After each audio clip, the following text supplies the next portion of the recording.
What advice would you give to other individuals with disabilities who may be hesitant or facing challenges in pursuing relationships? Okay. Sorry. I'd have to agree with these two beautiful ladies here. I think a lot of it comes down to self-care for yourself. Coming from my own experience, I, within myself, couldn't pursue any relationships until I loved myself. I couldn't allow someone else to love me if I wasn't happy within myself. And that meant very different elements, body-wise, self-esteem, self-confidence. On the outside, I've always been told I'm a very confident person, but within myself, I had my own, I think I had my own unconscious biases without realising. So yeah, I think it took a lot of self-healing. A bit of a background, I've got osteogenesis imperfecta, so I've got brittle bone disease. So growing up, it was constant, like, medical attention, constant hospital trips. Growing up, I watched my parents break down. My family split up. My brothers became very angry as we got older.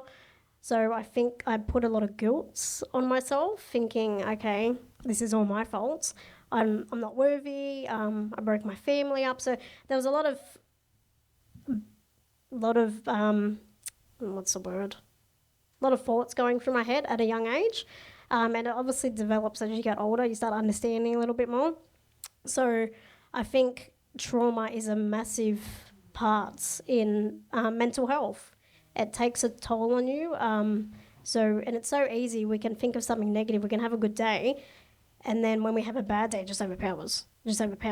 So then you got to build yourself back up. So, and I'm still learning. I'm still learning. I have a lot of good days. I have a lot of bad days. But when you have those bad days, it's just like this big black cloud over your head. And it's hard to remember the positive days. So I think self-care, if I'm honest, and just really exploring yourself, either that be, intimacy-wise, sex-wise, personality-wise, whatever makes you happy. I think you just really need to build on your self-worth, and that we are worthy. People with disability, people without disability. It's funny because when I look back at things, we all actually go through very similar experiences, but just different elements, different pathways.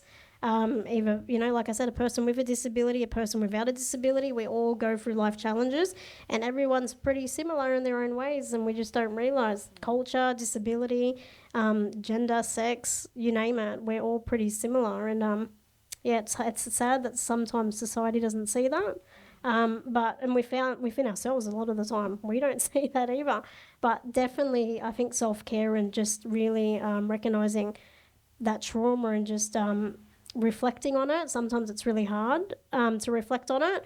I know within myself a lot of the time I'm very resilient, but it's a good trait, but it's a bad trait at the same time. Sometimes I have to reflect.